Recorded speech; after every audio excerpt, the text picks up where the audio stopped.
12 pasos, 12 tradiciones, del libro de Alcohólicos Anónimos. Primer y segundo paso. Admitimos que éramos impotentes ante el alcohol, que nuestras vidas se habían vuelto ingobernables.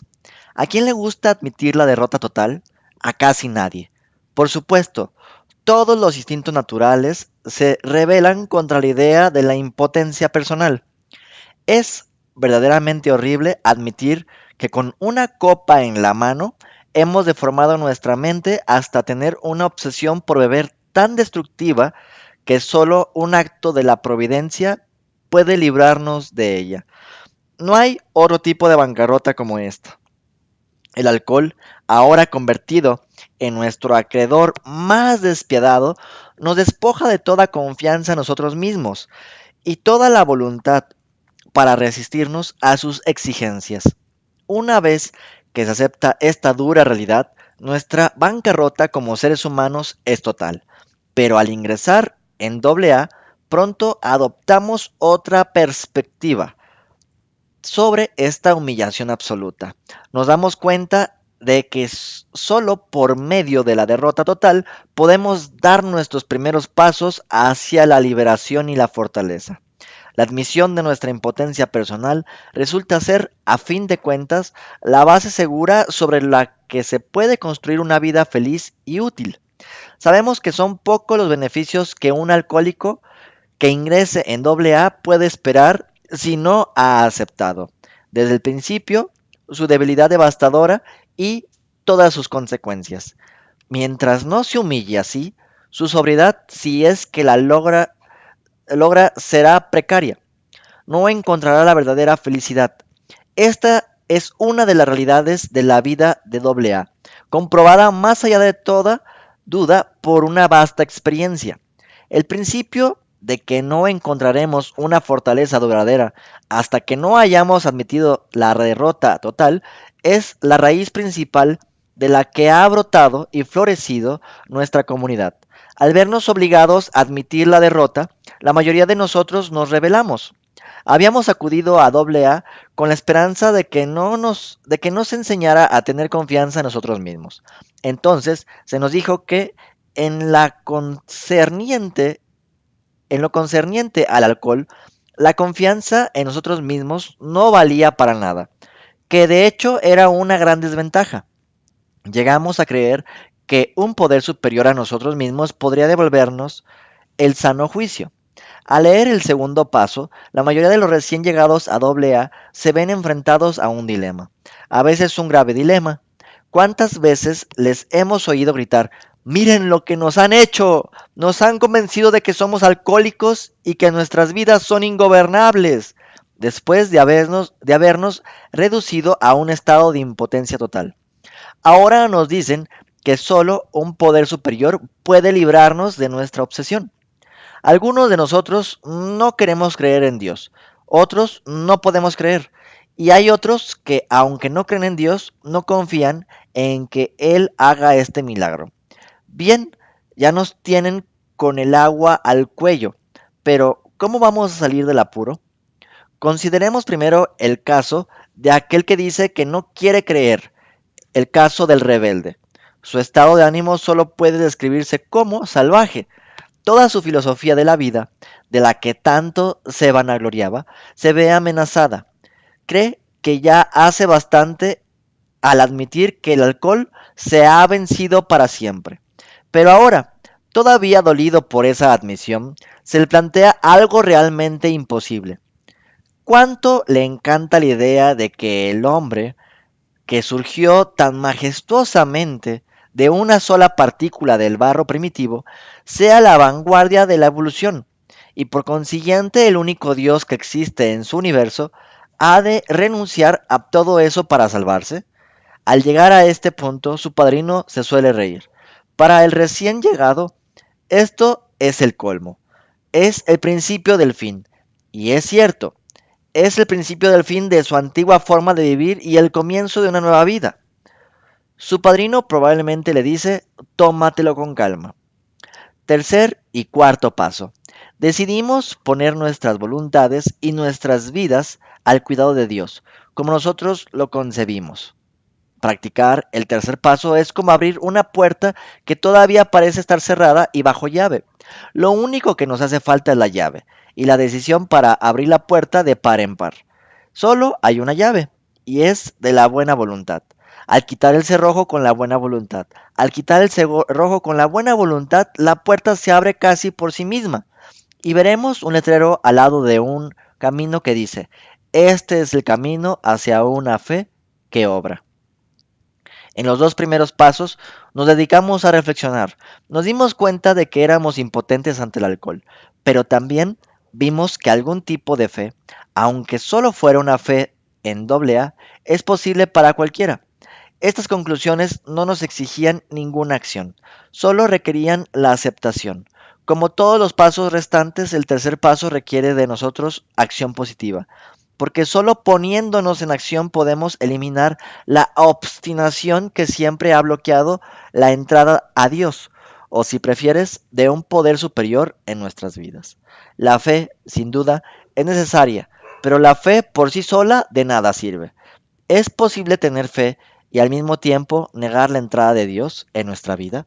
Por lo tanto, el problema que ahora nos ocupa es el de encontrar las medidas específicas que debemos tomar para poder dejarle entrar. El tercer paso representa nuestra primera tentativa de hacerlo. De hecho, la eficacia de todo el programa de AA dependerá de lo seria y diligentemente que hayamos intentado llegar a una decisión de poner nuestras voluntades y nuestras vidas al cuidado de Dios. A cada principiante mundano y práctico, este paso le parece difícil e incluso imposible, por mucho que desee tratar de hacerlo. ¿Cómo puede exactamente poner su voluntad y su propia vida al cuidado de cualquier Dios que él cree que existe? Afortunadamente, los que lo hemos intentado, con el mismo recelo podemos atestiguar que cualquiera, sea quien sea, puede empezar a hacerlo. Además, podemos agregar que en un comienzo, incluso el más tímido es lo único que hace falta. Sin miedo hicimos un minucioso inventario moral de nosotros mismos. Al ser creados, fuimos dotados de instintos para un propósito. Sin ellos no seríamos seres humanos completos. Si los hombres y las mujeres no se esforzaran por tener seguridad personal, si no se molestaran en cosechar su alimento o en construir sus moradas, no podrían sobrevivir si no se reprodujeran. La tierra no estaría poblada si no hubiera ningún instinto social, si a los seres humanos no les importara disfrutar de la compañía de sus semejantes, no existiría la sociedad. Por lo tanto, estos deseos de relaciones sexuales, de seguridad material y emocional y de compañerismo es perfectamente necesario y apropiado y sin duda provienen de Dios. No obstante, estos instintos tan necesarios para nuestra existencia a menudo sobrepasan con mucha los límites de su función apropiada. Poderosa y ciegamente, y muchas veces de una manera sutil, nos impulsan, se apoderan de nosotros e insisten en dominar o conquistar nuestras vidas. Nuestros deseos de sexo, de seguridad material y emocional, y de un puesto eminente en la sociedad a menudo nos tiranizan.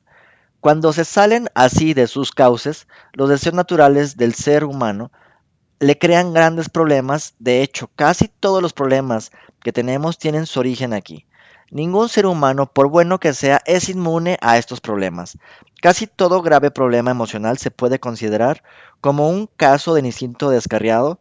Cuando esto ocurre, nuestros grandes bienes naturales, los instintos, se han convertido en debilidades físicas y mentales.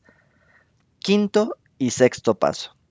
Admitimos ante Dios, ante nosotros mismos y ante todo ser humano la naturaleza exacta de nuestros defectos. Todos los 12 pasos de AA nos piden que vayamos en contra de nuestros deseos naturales.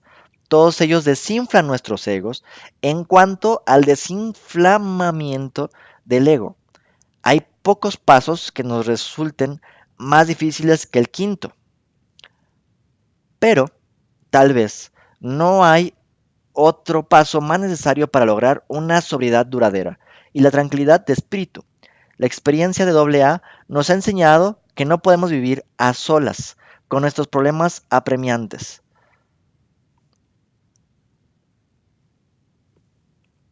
Si hemos examinado nuestras carreras a la luz del cuarto paso y hemos visto iluminadas y destacadas aquellas experiencias que preferíamos no recordar, si hemos llegado a darnos cuenta de cómo las ideas y acciones equivocadas nos han lastimado a nosotros mismos y a otras personas, entonces la necesidad de dejar de vivir a solas con los fantasmas atormentadores del pasado cobra cada vez más urgencia.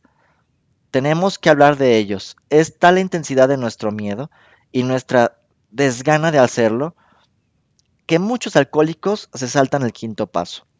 Buscamos una alternativa más cómoda, que suele ser el admitir de forma general y poco molesta que cuando bebíamos a veces éramos malos actores. Entonces, para remacharlo, añadíamos unas descripciones dramáticas de algunos aspectos de nuestra conducta alcohólica, que de todas formas nuestros amigos probablemente ya conocían. Pero acerca de las cosas que realmente nos molestan y nos enojan, no decidimos nada. Ciertos recuerdos angustiosos o humillantes, decimos, no se deben compartir con nadie. Los debemos guardar en secreto. Debe conocerlos a nadie jamás.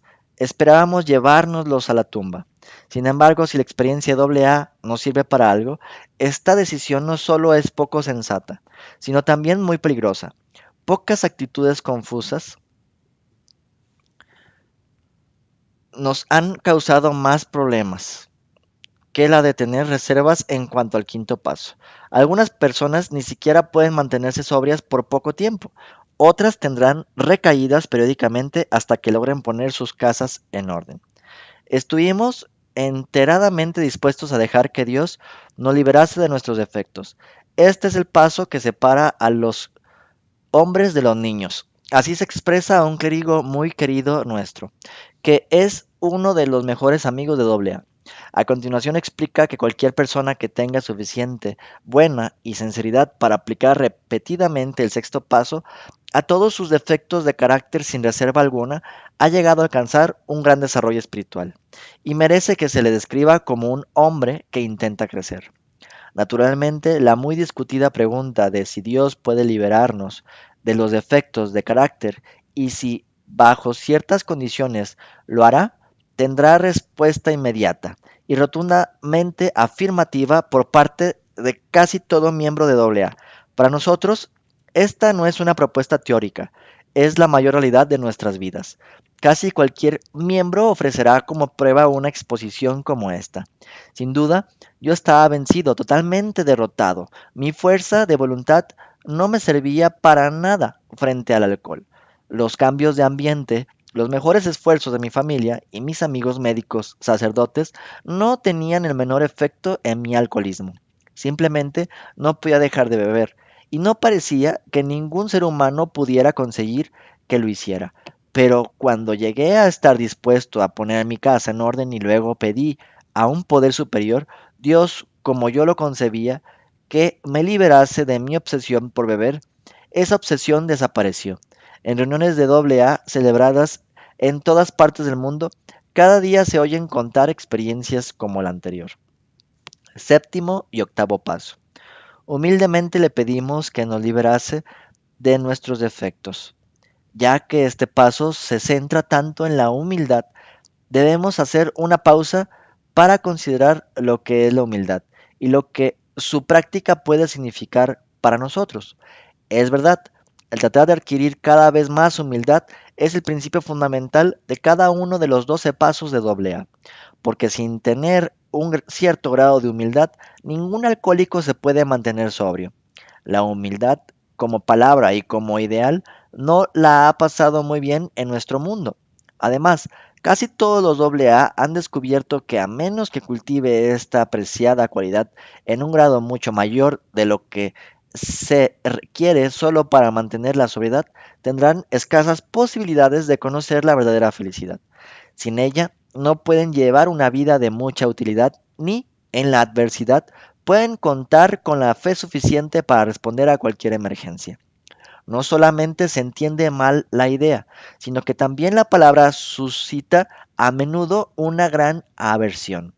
Muchas personas ni siquiera tienen la menor comprensión de la humildad como manera de vivir. Mucho de lo que oímos decir a la gente en nuestra vida diaria y a una buena parte de lo que leemos destaca el orgullo que siente el ser humano por sus propios logros. Con gran inteligencia, los científicos han venido forzando a la naturaleza a que revele sus secretos.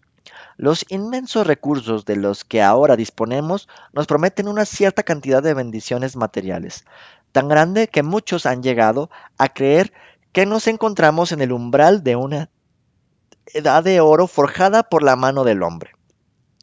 La pobreza desaparecerá y habrá tal abundancia que todos disfrutaremos de toda la seguridad y todas las satisfacciones personales que deseemos. La teoría parece sostener que una vez que queden satisfechos los instintos primordiales de todos los seres humanos, habrá muy poco motivo para pelearnos. El mundo entonces se volverá feliz y se verá libre para concentrarse en la cultura y el carácter. Hicimos una lista de todas aquellas personas a quienes habíamos ofendido y estuvimos dispuestos a reparar el daño que les causamos. El octavo y el noveno paso tienen que ver con las relaciones personales. Primero echamos una mirada a nuestro pasado e intentamos descubrir en dónde hicimos algún mal. Segundo, hacemos un enérgico esfuerzo para reparar el daño que hemos causado. Y tercero, habiendo limpiado así los escombros del pasado, nos ponemos a considerar cómo trabar las mejores relaciones posibles con todos los humanos. Menuda tarea. Tal vez la podemos hacer con creciente destreza, sin jamás acabarla. Aprender a vivir con un máximo de paz, cooperación y compañerismo con todo hombre y mujer, sean quienes sean. Es una aventura conmovedora y fascinante. Cada miembro de AA se ha dado cuenta de que no pueden hacer casi ningún progreso en esta aventura hasta que no se vuelva atrás para repasar minuciosa y despiadadamente los desechos humanos que ha dejado en toda su trayectoria. Hasta cierto grado, ya lo ha hecho al hacer su inventario moral, pero ahora ha llegado el momento de redoblar sus esfuerzos para ver a cuántas personas ha lastimado y de qué manera. El volver a abrir estas heridas emocionales, algunas viejas, otras tal vez olvidadas y otras más todavía supurando dolorosamente, podría parecernos al principio una intervención quirúrgica, innecesaria e inútil, pero si se comienza con buena voluntad, las grandes ventajas de hacerlo se manifestarán con tal rapidez que el dolor se irá atenuando conforme se vaya desvaneciendo un obstáculo tras otro. Noveno y décimo paso. Reparamos directamente a cuanto nos fue posible el daño causado, excepto cuando el hacerlo implica prejuicio para ellos o para otros. Buen juicio, capacidad para escoger el momento oportuno, valor y prudencia. Estas son las cualidades que necesitamos al dar el noveno paso. Después de hacer una lista de las personas a quienes hemos perjudicado, haber reflexionado cuidadosamente sobre cada caso y haber intentado adoptar la actitud adecuada para proceder, veremos que las personas se clasifican en diversas categorías. A algunas nos debemos dirigir tan pronto como nos sintamos razonablemente seguros de poder mantener nuestra sobriedad. A otras no podremos hacer sino enmiendas parciales, ya que una plena revelación les podría hacer a ellos o a otras personas más mal que bien. En otros casos, será aconsejable dejar pasar un tiempo antes de hacer reparaciones y en otros más por la misma naturaleza de la situación. Nunca nos será posible ponernos en contacto directo con las personas. La mayoría de nosotros empezamos a hacer ciertas enmiendas directas desde el día que nos unimos a Alcohólicos Anónimos. En el momento en que decimos a nuestras familias que de verdad vamos a intentar practicar el programa, se inicia el proceso. En esta esfera, rara vez hay dudas en cuanto a escoger el momento oportuno o andar con cautela. Al regresar de nuestra primera reunión o tal vez después de leer el libro Alcohólicos Anónimos, normalmente tenemos ganas de sentarnos con algún miembro de la familia dispuestos a admitir los daños. Casi siempre queremos hacer más, queremos admitir otros defectos que han hecho difícil convivir con nosotros. Esta será una situación nueva, muy diferente de aquellas mañanas de resaca cuando de un momento a otro pasábamos de despreciarnos a nosotros mismos a culpar a la familia y a todo el mundo por nuestros problemas.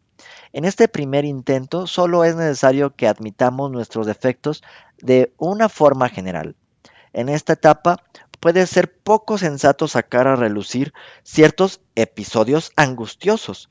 Continuamos haciendo nuestro inventario personal y cuando nos equivocamos, lo admitíamos inmediatamente. Según vamos trabajando en los primeros 9 pasos, nos estamos preparando para la aventura de una nueva vida. Pero al acercarnos al 10.º paso, empezamos a hacer un uso práctico de nuestras maneras de vivir de AA, día tras día. Entonces, nos vemos enfrentados con la prueba decisiva. ¿Podemos mantenernos sobrios, mantener nuestro equilibrio emocional y vivir una vida útil y fructífera? Para nosotros lo necesario es hacer un examen constante de nuestros puntos fuertes y débiles y tener un sincero deseo de aprender y crecer por este medio. Los alcohólicos hemos aprendido esta lección por la dura experiencia. Claro está que en todas las épocas y en todas partes del mundo, gente más experimentada que nosotros se han sometido a una autocrítica rigurosa. Los sabios siempre han reconocido que nadie puede esperar hacer mucho en la vida, hasta que el autoexamen no se convierta en costumbre. Un borracho que tiene una resaca fatal por haber bebido en exceso el día anterior, hoy no puede vivir bien. Pero hay otro tipo de resaca que todos sufrimos, ya sea que bebamos o no.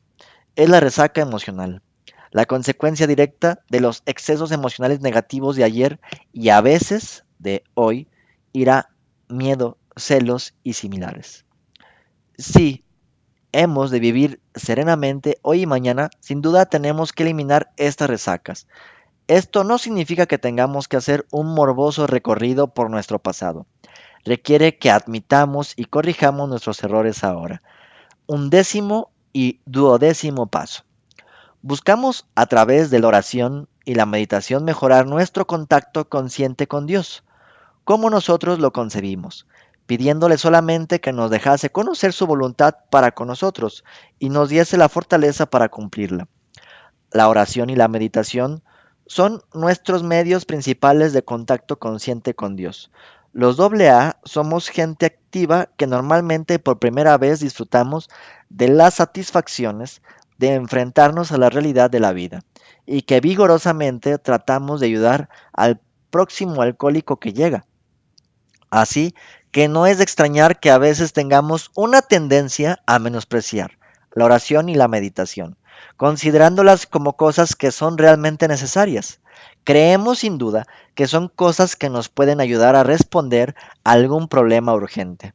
Pero al principio muchos de nosotros somos propensos a considerar la oración como una especie de miseria maniobra de los clérigos, de la cual podemos esperar sacar algún beneficio de segunda mano.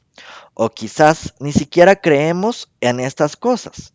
Algunos de nuestros recién llegados, así como a los agnósticos de antaño, que tenazmente siguen considerando al grupo de AA como su poder superior, la poderosa eficacia de la oración les puede parecer poco convincente o totalmente inaceptable, a pesar de toda la lógica y la cantidad de experiencia que les atestigua.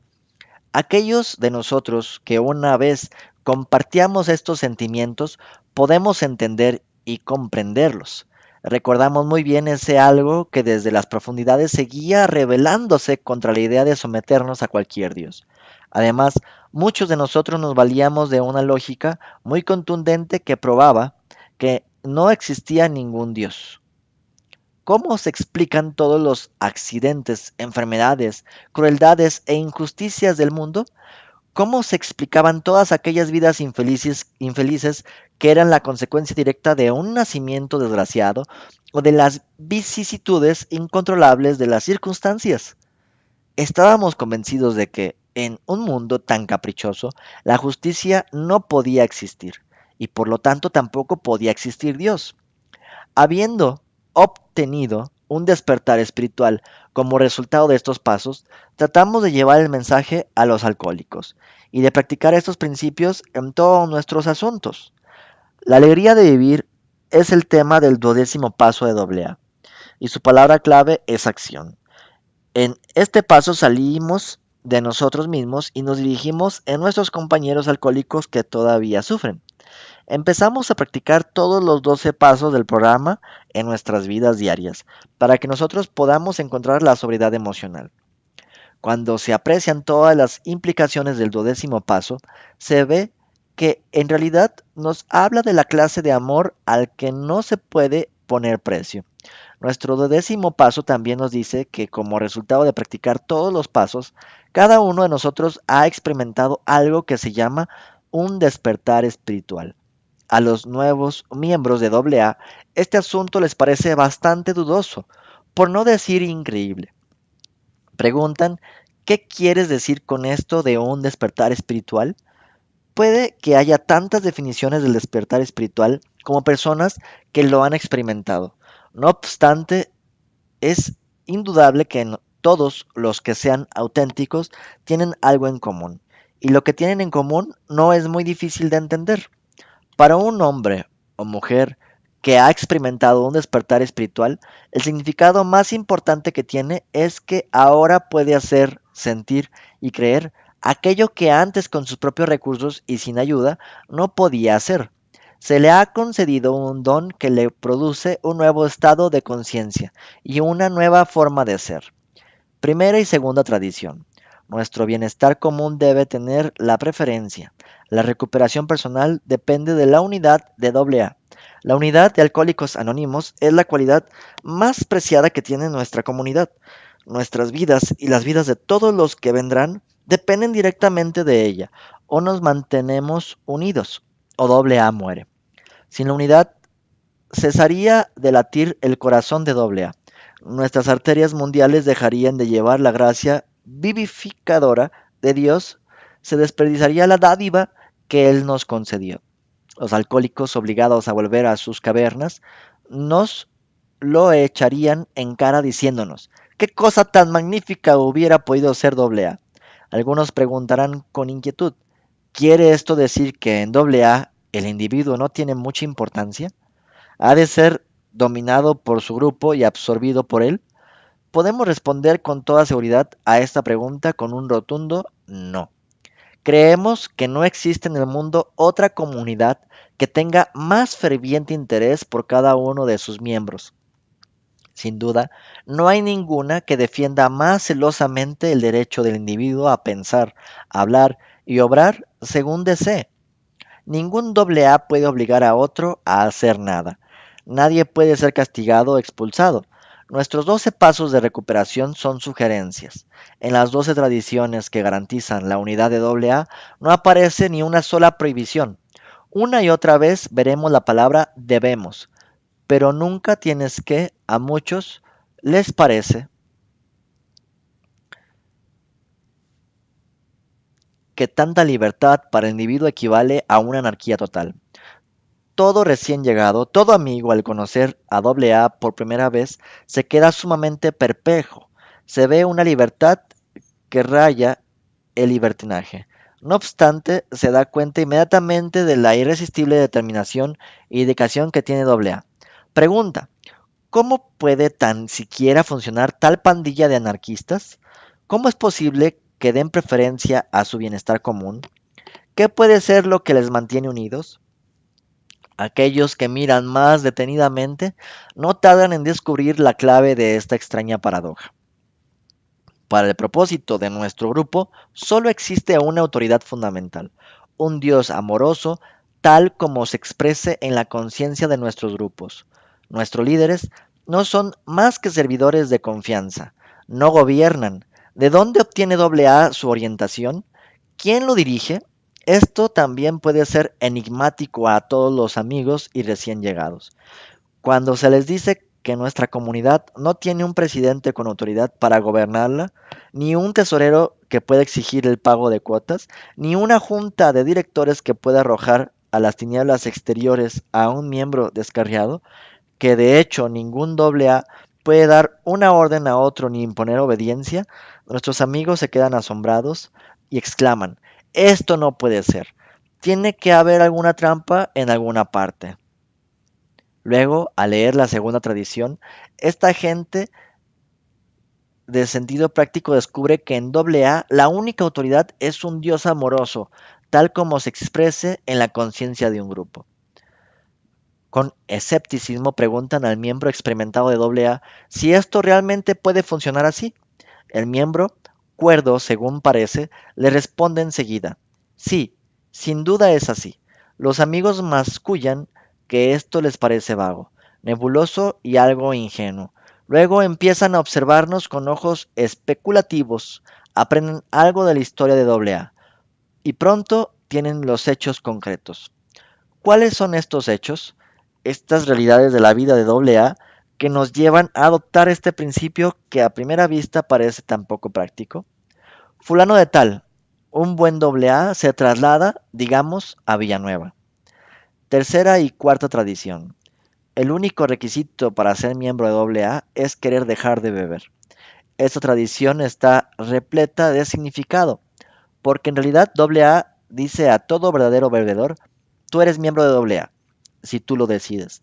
Puedes declararte a ti mismo miembro de la comunidad. Nadie puede prohibirte la entrada, no importa quién seas, no importa lo bajo que hayas caído, no importa lo grave que sean tus complicaciones emocionales, incluso tus crímenes. No podemos impedirte que seas miembro de doble A. No queremos prohibirte la entrada, no tenemos ningún miedo de que nos vayas a hacer daño, por muy retorcido o violento que seas. Solo queremos estar seguros de que tengas la misma gran oportunidad de lograr la sobriedad que tuvimos nosotros. Así que eres miembro de AA desde el momento en que lo digas. Para establecer este principio tuvimos que pasar por años de experiencias desgarradoras. En nuestros primeros años, nada nos parecía tan frágil, tan fácil de romper como un grupo de AA. Casi ningún alcohólico a quien nos dirigíamos nos hacían caso. La mayoría de los que se unían a nosotros eran como velas vacilantes en medio de un vendaval. Una y otra vez se apagaban sus inciertas llamas para no volverse a encender. Nuestra constante y callada inquietud era a cuál de nosotros le tocaba ser el próximo. Un miembro nos ofrece una viva imagen de esos días. En aquella época, dice cada grupo de AA tenía muchos reglamentos para poder hacerse miembro. Todos estaban aterrorados de que algo o alguien hiciera zozobrar la embarcación y arrojarnos a todos nuevamente a un mar de alcohol. La oficina de nuestra fundación pidió a cada grupo que enviara su lista de reglamentos protectores. La lista completa medía más de una milla. Si todos los reglamentos hubieran estado en vigor, en todas partes a nadie le habría sido posible hacerse miembro de AA. Habíamos decidido no aceptar como miembro a nadie que no formase parte de esa hipotética clase de gente que nosotros denominamos alcohólicos puros. Cada grupo debe ser autónomo, excepto en asuntos que afecten a nuestros grupos, o a alcohólicos anónimos considerando como un todo. Autonomía es una palabra bien altisonante, pero en lo que se refiere a nosotros, solo quiere decir que cada grupo de AA puede llevar sus asuntos como mejor le convenga, excepto en los casos en que AA como un todo se vea amenazada. Ahora se nos presenta la misma pregunta que surgió en la primera tradición. ¿No es algo temerario y peligroso que los grupos tengan tanta libertad? A lo largo de los años se han probado todas las desviaciones imaginables de nuestros 12 pasos y nuestras 12 tradiciones. Era inevitable, dado que en general nosotros somos una banda de individualistas impulsados por ambiciones egoístas. Hijos del caos, de manera desafiante, hemos jugado con fuego repetidas veces, pero hemos salido ilesos y, según nos parece, a nosotros más sabios que antes. Esas mismas desviaciones constituyeron un vasto proceso de pruebas y tanteos.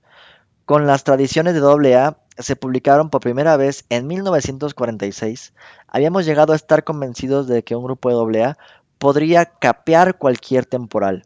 Nos dimos cuenta de que el grupo, al igual que el individuo, tendría finalmente que adherirse a los principios ya probados que garanticen su supervivencia. Habíamos descubierto que en este proceso de pruebas y tanteos había perfecta seguridad. Tanta confianza teníamos en este principio que el enunciado original de esta tradición de AA aparecía la siguiente frase: cuando quiera que dos o tres alcohólicos se reúnan en un interés en la sobriedad, podrán llamarse un grupo de AA. Quinta y sexta tradición. Cada grupo tiene un solo objetivo primordial: llevar el mensaje al alcohólico que aún está sufriendo. Zapatero a tus zapatos, más vale que hagas una cosa perfectamente bien que muchas mal hechas. Este es el tema central de esta tradición, el punto alrededor del cual toda nuestra comunidad se congrega en unidad. La vida misma de nuestra comunidad depende de la conservación de este principio. Alcohólicos Anónimos se puede comparar a un grupo de médicos que tienen la posibilidad de encontrar una cura para el cáncer. Claro está que cada uno de los médicos de este grupo puede ser especialista además en otra rama de la medicina. De vez en cuando cada uno de los médicos en cuestión preferiría poder dedicarse a su propia especialidad en lugar de trabajar exclusivamente con el grupo.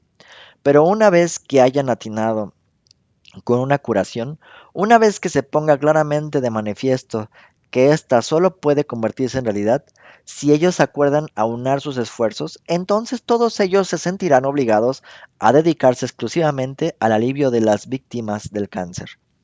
En el resplandor de tal descubrimiento milagroso, cualquier médico pondría a un lado sus otras ambiciones, sea cual fuera el sacrificio personal que pueda suponer.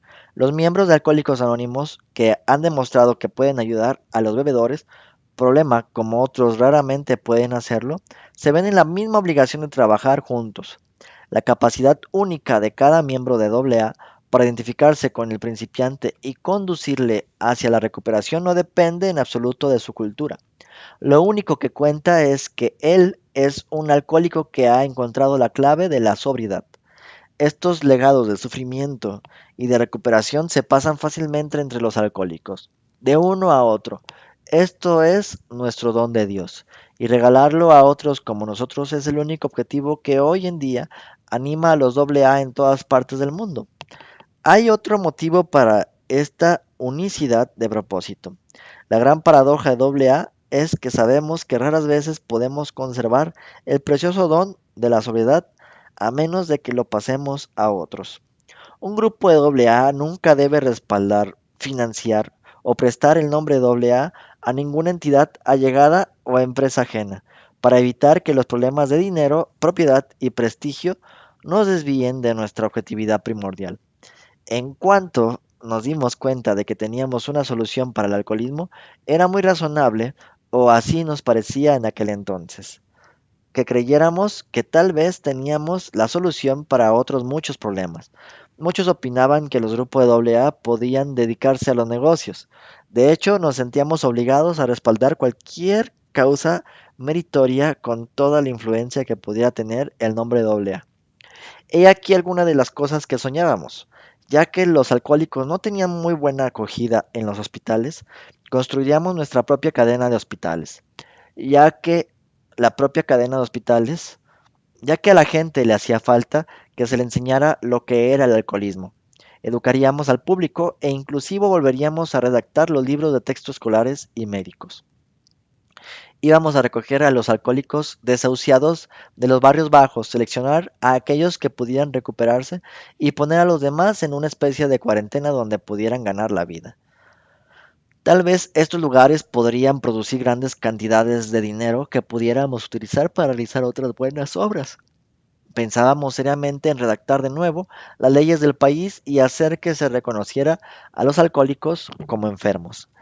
Ya no se les encarcelaría. Los jueces los pondrían en libertad condicional bajo nuestra custodia. Llevaríamos la luz de AA a las regiones oscuras de la drogadicción y de la criminalidad. Séptima y octava tradición. Cada grupo de AA debe mantenerse completamente a sí mismo, negándose a recibir contribuciones de afuera. Alcohólicos que se mantienen a sí mismos. ¿Quién ha oído hablar nunca de semejante cosa? No obstante, nos damos cuenta de que así tenemos que ser. Este principio es una prueba contundente de la profunda transformación que AA ha obrado en todos nosotros. Todo el mundo sabe que los alcohólicos activos insisten a gritos que no tienen ningún problema que el dinero no pueda solucionar. Siempre hemos andado con la mano extendida. Desde tiempo inmemorial hemos dependido de alguien, normalmente en cuestiones de dinero. Cuando una sociedad compuesta exclusivamente de alcohólicos dice que va a pagar todos sus gastos, eso sí que es una verdadera noticia. Quizás ninguna de las tradiciones de AA causará tanto dolor de parto como esta. Si a esto se le añade la habitual suposición de que la gente debe dar dinero a los alcohólicos, se puede entender por qué creíamos merecer un montón de billetes. La de cosas tan magníficas que pudiera hacer AA con todo este dinero. Pero por curioso que parezca, la gente que tenía dinero pensaba lo contrario. Les parecía que ya era hora de que nosotros, ahora, de que estábamos sobrios, pagásemos nuestras propias cuentas. Así que nuestra comunidad se quedó pobre porque así tenía que ser. Había otra razón para nuestra pobreza colectiva. No tardó en hacerse evidente que si bien los alcohólicos gastaban dinero pródigamente en casos de paso 12, tenían una aversión a echar dinero en el sombrero. Nos sorprendió descubrir los tacaños que éramos. Así que AA, el movimiento empezó y permaneció pobre, mientras que los miembros individuales se hicieron cada vez más prósperos. Lo cierto es que los alcohólicos son gente de todo o nada. Nuestra reacción en cuanto al dinero parece demostrarlo. A medida que AA pasaba de la infancia a la adolescencia, fuimos abandonando la idea de que necesitábamos grandes sumas de dinero y llegamos al otro extremo, diciendo que a AA no le hacía falta el dinero en absoluto. Alcohólicos Anónimos nunca tendrá carácter profesional, pero nuestros centros de servicio pueden emplear trabajadores especiales. Alcohólicos Anónimos nunca tendrá una clase profesional. Hemos llegado a captar el significado del antiguo dicho. Libremente hemos recibido, libremente debemos dar. Nos hemos dado cuenta de que en lo referente al profesionalismo, el dinero y la espiritualidad no se pueden mezclar. Los mejores profesionales del mundo no han logrado efectuar casi ninguna recuperación del alcoholismo. No desacreditamos el profesionalismo en otros campos, pero aceptamos el hecho real de que en nuestro caso no da resultados. Cada vez hemos tratado de profesionalizar nuestro paso 12. El resultado ha sido siempre el mismo. Nuestro único propósito ha salido derrotado. Los alcohólicos simplemente no harán caso de un trabajador de paso 12 a sueldo. Casi desde el principio, hemos estado convencidos de que el trabajo personal con otro alcohólico que sufre solo puede basarse en el deseo de ayudar y de ser ayudado. Cuando un AA habla por dinero, ya sea en una reunión o en un recién llegado, también puede tener en él un efecto perjudicial. El aliciente del dinero le compromete a él y a todo lo que diga y haga por el principiante. Esto ha sido siempre tan evidente que muy pocos AA han hecho alguna vez un trabajo de paso 12 a cambio de una remuneración. A pesar de esta evidencia, es cierto que a pocos temas han suscitado más disputas dentro de nuestra comunidad que el del profesionalismo. En todos estos casos y muchos otros, se alegaba que se estaban vendiendo por dinero la experiencia y los conocimientos de AA. Novena y décima tradición. AA como tal nunca debe ser organizada, pero podemos crear juntas o comités de servicio que sean directamente responsables ante aquellos a quienes sirven.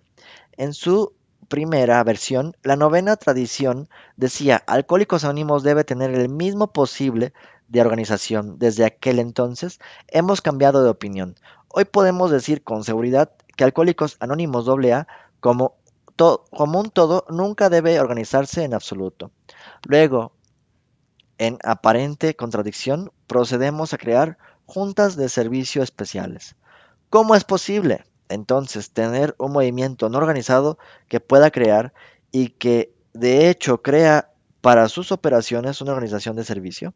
Al contemplar esta tradición, la gente dice, ¿qué quieren decir con esto de no tener organización? Bueno, vamos a ver.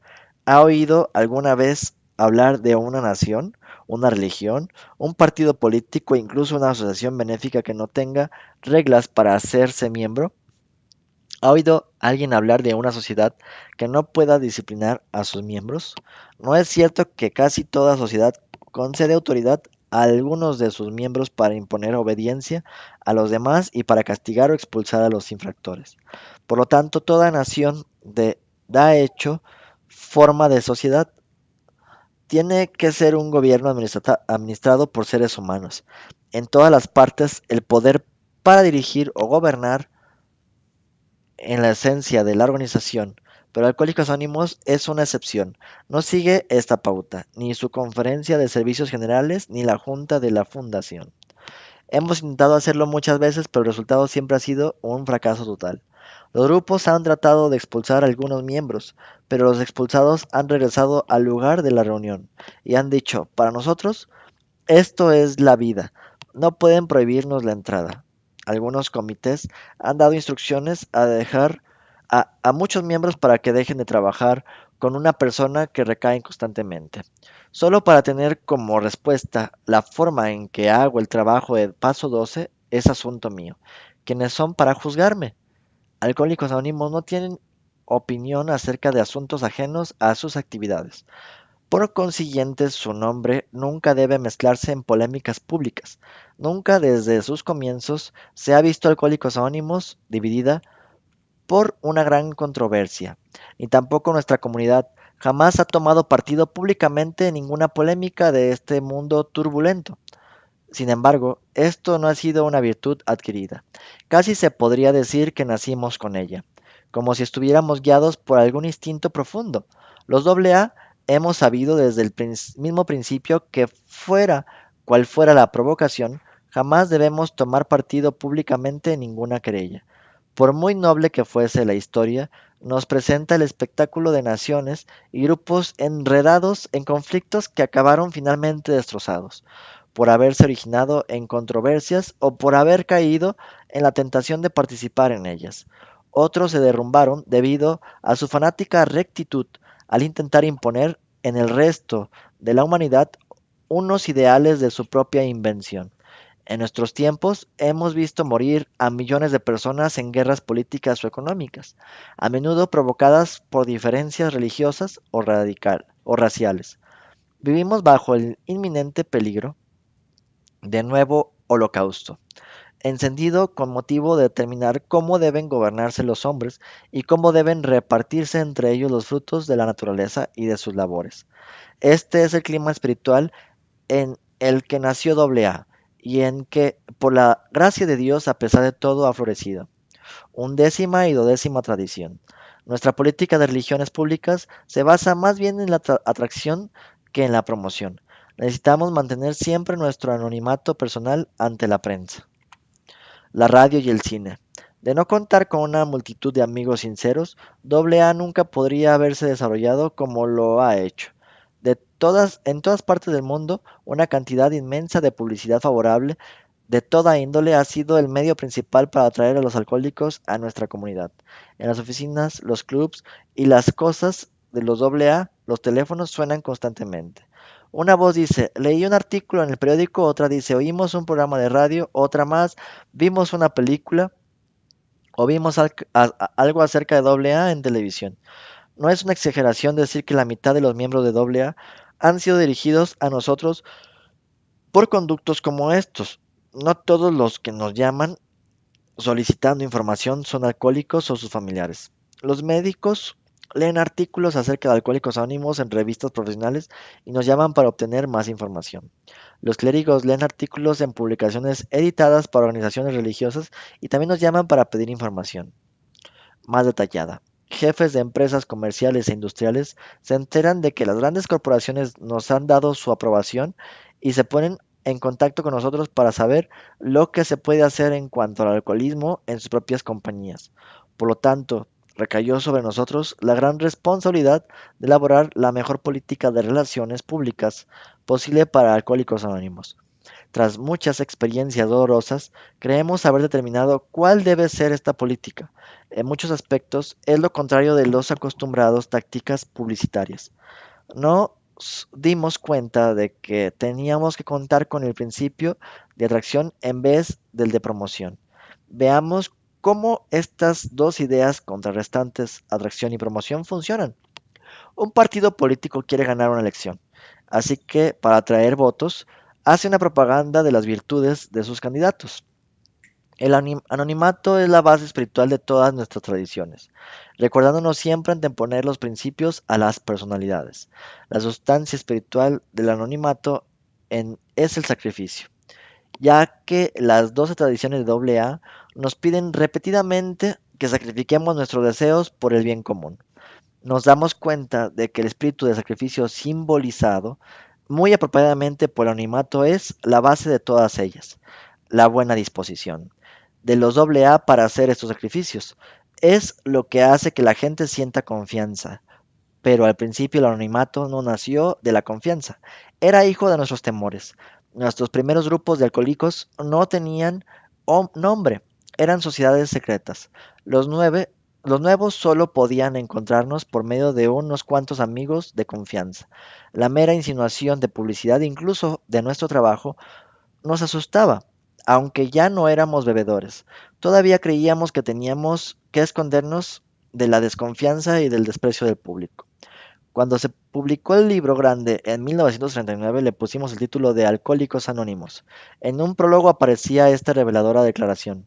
Es importante que nosotros permanezcamos anónimos porque en el presente somos muy pocos para atender el gran número de solicitantes que pueden resultar de esta publicación. Siendo la mayoría de gente de negocios o profesionales, no podríamos realizar bien nuestro trabajo en tal eventualidad. Se pueden leer fácilmente entre estas líneas nuestro temor en el que una gran afluencia de gente nueva pudiera causar una ruptura de anonimato de inmensa proporción. Agradezco nuevamente el que me hayan acompañado en este resumen del libro de Alcohólicos Anónimos con los 12 pasos y las 12 tradiciones. Las empresas Talents to Go y Impúlsate, Ubaldo Producciones y Cotiza y Encuentra se ponen a sus órdenes. Dejo mis datos para que me puedan contactar, mandar un WhatsApp, algún correo, por si quieren que podamos resumir algún libro en particular para poder día con día seguir aprendiendo en conjunto. Que tengan un excelente día. Gracias.